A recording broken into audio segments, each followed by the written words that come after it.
할렐루야. 하여 처치 개척 준비 40일 말씀 묵상 5번째 날입니다.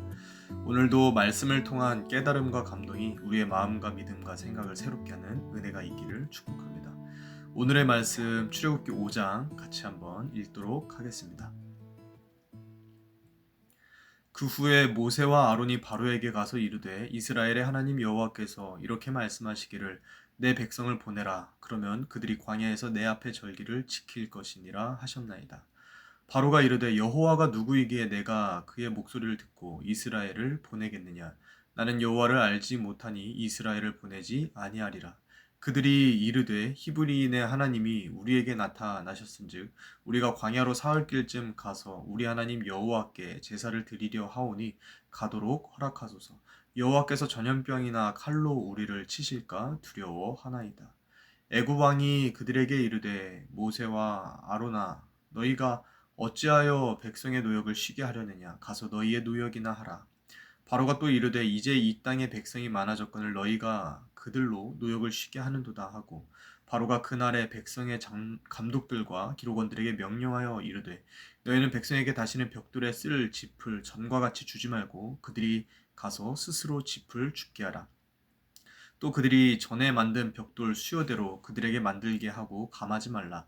그들이 게으름으로 소리질러 이르기를 우리가 가서 우리 하나님께 제사를 드리자 하나니 그 사람들의 노동을 무겁게 함으로 수고롭게 하여 그들로 거짓말을 듣지 않게 하라. 백성의 감독들과 기록원들이 나가서 백성에게 말하여 이르되 바로가 이렇게 말하기를 내가 너에게 짚을 주지 아니하리니 너희는 짚을 찾을 곳으로 가서 주우라. 그러나 너희 일은 조금도 감하지 아니하리라 하셨느니라.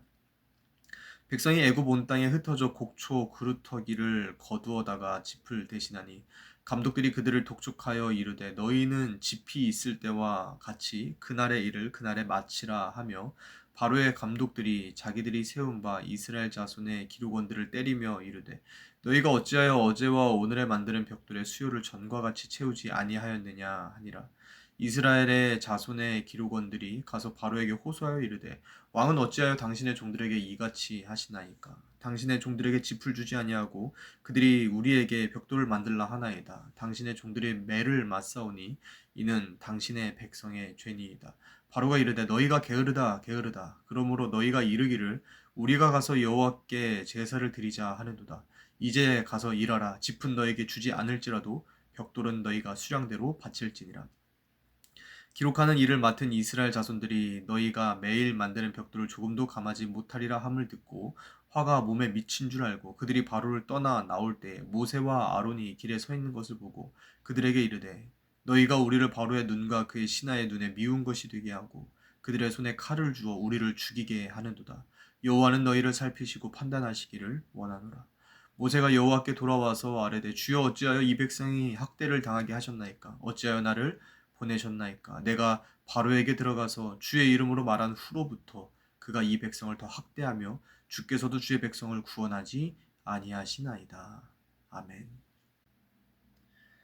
이 시간 우리가 함께 읽은 출애굽기 5장 전체의 말씀을 가지고요. 일이 자꾸 꼬일 때라는 제목으로 하나님의 말씀 함께 나누도록 하겠습니다. 출애굽기 5장은요. 앞서 호렙산에서 하나님으로부터 사명을 받은 모세가 애굽으로 와서 이제 하나님의 말씀대로 내 백성을 보내라 바로에게 선포하고 출애굽의 사명을 시작하는 장면이죠. 그런데 5장을 쭉 보다 보면 이게 시작부터 뭔가 일이 잘 풀리지 않는 것 같습니다. 우리도 인생 살면서 그럴 때가 있지 않습니까? 일이 잘 풀리지 않을 때, 또 교회 개척을 막 시작하는 이 시점에서 일이 잘 풀리지 않을 때 우리는 어떻게 해야 할까요? 그것을 모세의 모습을 보면서 우리가 함께 정리해 보도록 하겠습니다. 먼저 우리가 사명을 감당하다가 힘들 때, 그 힘들다는 것이 사역의 실패를 의미하는 것은 아니다라는 것을 우리는 기억해야 됩니다. 오늘 말씀의 9절을 다시 한번 읽어볼게요. 그 사람들의 노동을 무겁게 함으로 수고롭게 하여 그들로 거짓말을 듣지 않게 하라. 모세가 바로 왕에게 가서 이스라엘 민족을 보내라 라고 선포하니까 바로가 이스라엘 민족의 삶이 편하니까 이제는 이곳을 떠나 나가겠다고 하는구나 라고 하면서 이스라엘 민족이 만들던 그 벽돌 만드는 일을 더 힘들게 시키죠. 이제는 벽돌을 만들 수 있도록 짚을 제공해 주었었는데 이제는 그 짚도 제공해 주지 않겠다라고 하고 짚을 제공해 주지 않음에도 불구하고 생산량은 이전과 똑같이 하라라고 바로가 억지를 부리는 모습을 보이죠. 모세는 이런 일을 예상했을까요? 모세는 이런 일을 예상하지 못했었을 겁니다. 하나님이 이스라엘 민족을 출애굽시키시는 일에 모세를 쓰겠다 하셨고 바로가 마음을 완악하게 할 것이라고는 하셨지만 일이 그렇다고 해서 이렇게까지 시작부터 꼬이고 안 풀릴 줄은 몰랐을 것입니다. 모세는 이스라엘 민족을 구원해 내겠다고 애굽에 들어갔는데 이 모세가 애굽에 이스라엘 민족들을 구원해 내겠다고 했는데 오히려 이스라엘 사람들은 더 힘들어지고 있는 상황인 거죠. 시작부터 뭔가 순조롭지 않고 뭔가 시작부터 꼬인 것 같은 이 기분을 지울 수가 없는 상황입니다. 우리도 이럴 수 있죠. 새로운 시작과 출발의 앞에서는 다들 부푼 희망을 가지고 있죠. 또 성공을 꿈꿉니다. 시작부터 뭔가 굉장하고 엄청난 성공은 아니라고 하더라도 꾸준히 안정적으로 연착륙하기를 다들 원하죠. 그런데 시작부터 일이 틀어지고 일이 꼬이고 뭔가가 잘 되지 않을 때 우리는 이렇게 생각할 수도 있습니다. 내가 뭘 잘못했나? 이거 이렇게 계속 가도 되는 건가? 이거 뭔가 첫 단추부터 잘못 꿰어진 것 같은데 이렇게 우리가 하는 일들에 대해서 의심이 들고 걱정이 되고 또 두려운 마음이 들 수도 있죠. 그런데요. 우리가 인생 살면서 이렇게 상황이 어려워지고 힘들어졌을 때 우리의 상황이 힘들어지고 또 어려워졌다는 것이 반드시 실패를 의미하는 것은 아니다라는 것을 우리는 기억해야 됩니다. 어쩌면 우리가 지금 힘들어졌다라는 것은 내가 지금 제대로 가고 있다라는 것의 반증일 수도 있다라는 거죠. 운동을 제대로 해보신 분들은 아실 거예요. 힘들지 않고 아프지 않으면 운동을 제대로 한 게 아닙니다. 만약에 지금 철봉 운동을 하려고 하는데 팔이 아프지 않고 힘들지 않다라고 한다면 그건 둘 중에 하나입니다. 하나는 이미 근력이 좋아서이거나 또 하나는 근력이 아니라 몸의 반동으로 턱걸이를 할 때 힘들지 않게 턱걸이가 된다라는 것이죠. 운동은 힘이 들 때 잘못하고 있는 게 아니라 오히려 힘이 들어야 제대로 하고 있는 것이다 라는 것이죠. 디모데후서 3장 12절에서 이렇게 말씀하시거든요. 무릇 그리스도 예수 안에서 경건하게 살고자 하는 자는 박해를 받으리라. 그리고 예수님도 말씀하셨어요. 의를 위하여 박해를 받은 자는 복이 있나니 천국이 그들의 것입니다. 살아있는 물고기라고 한다면요. 물살을 따라서 흘러가는 게 아니라 거슬러 올라가는 것. 물살을 거슬러 올라가는 것이 살아있는 물고기의 특징이라고 할 수 있을 겁니다.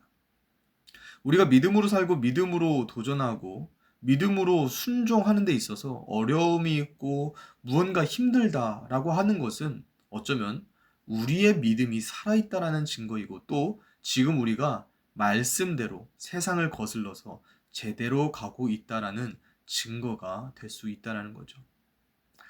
어렵고 힘든 현실을 마주할 때가 있죠. 어렵고 힘든 현실을 마주할 때 그 어렵고 힘든 현실에 대해서 두려워하고 좌절하고 또 걱정하면서 포기하는 것이 아니라 내가 지금 이렇게 어렵고 힘든 거 보니까 내가 지금 잘 가고 있구나. 제대로 가는 거구나. 라고 생각하면서 더 하나님을 바라보면서 더 어려움의 자리에서 더 기도하면서 믿음의 걸음을 이어갈 수 있는 저와 여러분들이 될 수 있길 바랍니다. 시작부터 일이 이렇게 꼬이는 것 같을 때 우리가 기억해야 될 것 두 번째가 있는데요. 그것은 좋은 일을 하는데도 좋은 일을 하면서도 우리는 원망을 들을 수 있다라는 거죠.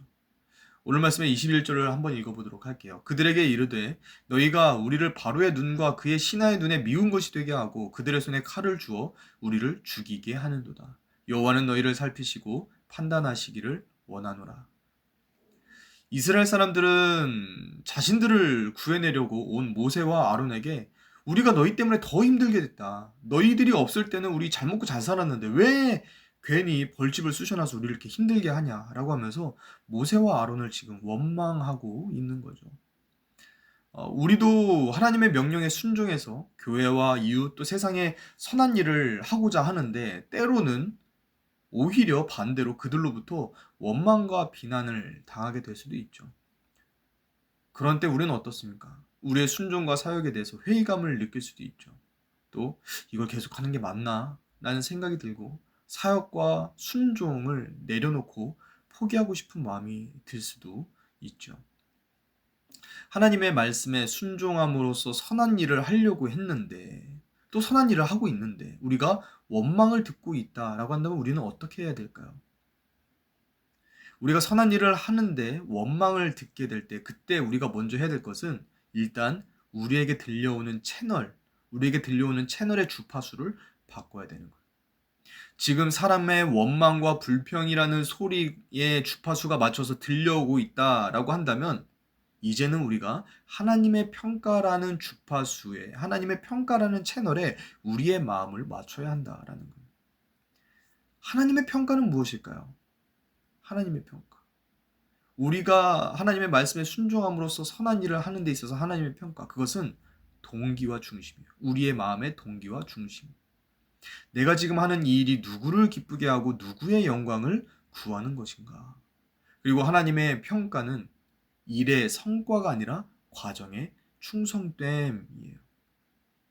그래서 원망과 불평이 들리고 또 모든 것이 어려운 이 악조건 속에서도 나는 자리를 지키는 충성됨이 있는가? 이것이 바로 하나님이 우리를 향하신 하나님의 평가이다라는 겁니다. 우리의 동기와 중심 또 과정이 충성되다라고 한다면 이 하나님의 평가에 우리가 부끄러움이 없다라고 한다면 우리가 할 것은 포기가 아니라는 거예요. 하나님의 평가에 부끄러움이 없다면 우리는 지금 하고 있는 일을 포기하지 말아야 한다라는 거예요. 그래서 사도 바울도 이렇게 말씀하시죠. 갈라디아서 6장 9절. 우리가 선을 행하되 낙심하지 말지니 포기하지 아니하면 때가 이름에 거두리라. 아멘. 농부가 밭에 씨를 뿌렸는데 다음날 싹이 나오지 않으면 싹이 나오지 않았다고 해서 포기하지 않습니다. 농부는 싹이 나올 때까지 물을 주고 열매가 맺힐 때까지 기다리는 게 바로 농부가 하는 농사이죠. 우리도 마찬가지예요. 하나님이 주신 비전의 씨앗 또 사명의 씨앗을 심고 당장의 눈에 보이는 변화가 없다고 또 오히려 사람들이 우리의 사명과 우리의 사역에 대해서 원망하고 불평하고 비아냥거린다고 해서 위축되지 마시기 바랍니다. 하나님의 때가 있습니다. 하나님께서 싹이 나게 하시고 자라게 하시고 열매 맺게 하시는 그 때가 있습니다. 그 때가 이르면 우리는 거두게 될 것입니다. 이 약속의 말씀을 붙잡고 사람들의 평가에 나의 마음을 두는 것이 아니라 하나님의 시선, 하나님의 평가에 마음을 두고 멈추거나 포기하지 않고 사명의 자리를 꿋꿋하게 걸어나갈 수 있는 저 여러분들이 다 될 수 있기를 우리 예수님의 이름으로 축복합니다. 아멘. 마지막으로요. 일의 시작부터 꼬이는 것 같고 시작부터 위기인 것 같을 때 우리는 어떻게 해야 하는가? 위기의 때 우리는 낙심해서 고개를 숙이는 것이 아니라 위기의 때일수록 더욱더 우리는 고개를 들고 하늘 위를 바라봐야 한다라는 것이죠. 사단은 우리에게 실패감을 주면서 우리가 계속된 침체와 원망 속에 사명을 멈추고 우리에게 맡겨주신 그 사명의 자리에서 주저앉게 하려고 하죠. 그렇게 하는 일마다 안 되고 힘들고 또 사람들로부터 원망의 소리만 들려오는 이 위기의 때에 우리가 할 것이 있는데요. 그것은 바로 은혜의 보좌 앞으로 나아가는 것입니다. 모세도 그랬죠. 오늘 말씀의 22절을 볼까요? 모세가 여호와께 돌아와서 아뢰되 주여 어찌하여 이 백성이 학대를 당하게 하셨나이까? 어찌하여 나를 보내셨나이까? 모세는요. 위기의 때에 사람들에게 가서 내 원래 마음은 이런 거였다. 하나님이 이렇게 하라고 했던 거였다. 라고 하면서 하소연하지 않았어요. 모세는 위기의 때 사람들에게 가서 하소연하지 않고 하나님 앞으로 돌아간 거예요. 하나님 앞으로 나아갔다는 거예요. 위기의 때 문제와 상황과 환경을 보는 게 아니라 사명을 주셨던 하나님, 그 하나님이 계신 곳으로 모세는 나아갔었다라는 거예요. 그리고 이것은 우리의 삶과 사역에 있어서도 너무나도 중요한 원리가 되죠. 히브리서 기자는 이렇게 말합니다. 그러므로 우리는 긍휼하심을 받고 때를 따라 돕는 은혜를 얻기 위하여 은혜의 보좌 앞에 담대히 나아갈 것이니라. 아멘. 히브리서 기자는 때를 따라 돕는 은혜를 얻기 위해서 우리가 은혜의 보좌 앞으로 담대히 나아가라라고 말씀하시는 거예요. 우리 삶에 돕는 은혜가 필요하지 않을 때가 언제가 있을까요? 우리의 삶에 돕는 은혜가 필요하지 않을 때. 우리의 삶에 돕는 은혜가 필요하지 않을 때는 없습니다. 우리의 삶은 모든 순간이 우리는 돕는 은혜가 필요한 사람들입니다. 하물며 어려움의 때, 위기의 때, 어려운 때일수록 우리는 어떻게 해야 될까요? 더욱 하나님의 은혜의 보좌 앞으로 나아가야 한다라는 것이죠. 왜 그럽니까? 하나님은 하나님께 나아오면서 하나님을 찾는 자들에게 반드시 상을 주시는 분이시기 때문이죠. 히브리서 11장 6절 이렇게 말씀합니다. 믿음이 없이는 하나님을 기쁘시게 하지 못하나니 하나님께 나아가는 자는 반드시 그가 계신 것과 또한 그가 자기를 찾는 자들에게 상 주시는 이심을 믿어야 할지니라. 아멘. 우리에게 있어서요, 위기의 때가 있습니다. 그 위기의 때는 우리가 주변과 상황, 환경, 사람들을 바라볼 때가 아니라요, 위를 바라볼 때입니다. 사방이 막혀 있을 때 위를 바라보는 거예요. 사방이 다 막혀 있어도 위는 언제나 열려 있습니다. 위를 바라보면서 위에 계신 하나님의 은혜를 구하면서 은혜의 보좌 앞으로 담대히 나아갈 때 하나님은 하나님의 살아계심과 하나님을 찾는 자들에게 반드시 상 주시는 이심을 우리가 경험하게 될 줄로 믿습니다. 아멘. 말씀을 맺겠습니다. 우리는 지금 교회 개척을 앞두고 매일 말씀을 묵상하고 있죠. 교회 개척의 시작, 출발점에서 우리는 정말 많은 기대와 소망을 가지게 됩니다. 부푼 꿈이 있고 또 이루고 싶은 장밋빛 미래도 있죠. 그런데요, 우리의 개척은 생각보다 더 힘들 수 있습니다. 경제적으로, 육체적으로 힘들고 또 관계와 사역의 어려움도 우리는 경험할 수 있습니다. 하지만 우리가 힘들다고 해서, 우리가 어렵다고 해서 그것이 우리의 사역의 실패, 우리 교회 개척의 실패를 의미하는 것은 아닙니다. 사람들, 심지어 나와 가까웠던 동역자들로부터 들려오는 그 원망과 불평도 우리의 사역이 끝났다라고 하는 최종 선언이 될 수 없는 것입니다. 분명히 우리는 기억하기 바랍니다. 우리의 사역은 우리의 일이 아닙니다. 하이어 처치 개척은 우리가 하는 일이 아닙니다. 여호와 하나님께서 창세전에 계획해 두신 하나님의 일, 하나님이 반드시 이룰 일이 바로 하이어 처치의 하이어 비전인 줄로 믿습니다. 이 비전은요, 우리가 열심히 하면 될 수도 있고 또 우리가 잘못하면 안 될 수도 있는 그런 일이 아닙니다. 하나님이 하시기로 결정하신 하나님의 일입니다. 하나님이 이스라엘 민족을 출애굽시키시기로 하셨으면 상황과 환경이 어떠하고 사람들이 뭐라고 하던지 간에 하나님은 이스라엘 민족을 출애굽시키십니다. 마찬가지예요. 하여 처치는 우리가 계획하고 우리가 꿈꾸는 교회가 아니라 하나님이 계획하시고 하나님이 꿈꾸시는 교회인 줄로 믿습니다. 하나님이 하여 처치를 세우기로 하셨다라고 한다면 하여 처치가 세워지는 것입니다. 하나님이 하이어 처치를 세우기로 하셨기 때문에 하이어 처치가 세워져 가는 것이다 라는 것입니다. 그렇다면 우리가 할 일은요, 하이어 처치를 세우기로 하신 여호와 하나님, 그 하나님만 바라보면서 나아가는 것입니다. 우리 눈앞에 상황과 환경을 바라보면서 그것에 일희일비하는 그런 것이 아니라 오직 하나님만 바라보면서 하나님께만 은혜와 도움을 구하면서 하나님이 일하시길 구하는 것, 그것이 바로 우리가 할 것이라는 것. 그리고 우리가 그렇게 오직 주만 바라보나이다 하면서 주님을 찾을 때 우리는 이렇게 고백하게 될 것입니다. 시편 121편 1절과 2절 말씀이요. 내가 산을 향하여 눈을 들리라. 나의 도움이 어디서 올까? 나의 도움은 천지를 지으신 여호와에게서로다. 아멘. 하나님이 우리의 힘과 도움이신 줄로 믿습니다. 하나님이 우리의 힘과 도움이심을 믿는 믿음으로 우리는 포기하지 않고 기도해야 되는 거예요. 하나님이 우리의 힘과 도움이시며 우리의 구원이심을 믿고 우리는 매일 하나님을 찾고 매일 하나님께 구하고 매일 하늘의 문을 두드려야 합니다. 어두우면 어두울수록, 힘들면 힘들수록, 괴롭고 짓밟히면 짓밟힐수록 우리는 더 기도해야 되는 거예요. 그러면 구원의 때가 옵니다.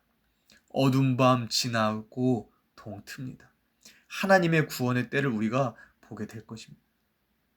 시작부터 꼬인 것 같고 시작부터 하는 일마다 되지 않을 때 그때가 바로 하나님이 일하실 때인 줄로 믿습니다. 내 힘으로 안 될 때, 빈들에서 걸을 때 여호와 이래 하나님께서 준비하셨습니다. 하나님이 일하십니다. 고백하면서 기도로 버티고 기도로 싸우고 기도로 인내해 나가다 보면 우리는 하나님의 때에 하나님의 방법으로 하나님이 이루시는 하나님의 구원을 반드시 보게 될 줄로 믿습니다. 그 믿음을 가지고 주님과 함께 사명의 자리로 걸어나갈 수 있는 저와 여러분들이 다 될 수 있기를 우리 예수님의 이름으로 축복합니다. 아멘. 제가 한번 기도하겠습니다. 오늘도 우리 가운데 살아서 역사하시는 하나님 아버지, 오늘도 우리에게 말씀을 주시고 이 말씀으로 우리의 믿음을 세워주심에 감사를 드립니다. 날이 저물어 갈 때, 빈들에서 걸을 때, 그때가 바로 하나님의 때임을 고백합니다. 내 힘으로 안 될 때, 빈손으로 걸을 때 우리는 여호와 이레 주님이 예비하셨다 고백하고 찬양하게 될 것입니다. 교회 개척을 앞두고 두려운 마음과 걱정스러운 마음이 없을 수가 없습니다. 하지만 이 사명이 우리 개인의 사명과 꿈이 아니라 하나님의 비전, 하나님의 꿈, 하나님의 계획이심을 믿기에 우리는 힘들어도 어려워도 또 괴로워도 이 길을 포기하지 않고 끝까지 걸어 나아가길 원합니다. 주님만 바라보면서 나아가는 우리의 시선과 우리의 믿음이 흔들리지 않도록 주님 우리의 마음과 생각과 믿음을 붙들어 주시옵소서. 그렇게 어려운 상황 속에서 사람들을 바라보고 의지하고 상황과 환경을 바라보는 것이 아니라 오직 주님만 바라보는 그 믿음을 가지고 우리 하나님이 여호와 하나님이심을 드러내 주시고 또 나타내 보여주시는 주님을 믿고 또 그 주님께 감사 찬송 영광 올려드리며 살아계신 우리 주 예수 그리스도의 이름으로 간절히 기도 올려옵나이다. 아멘.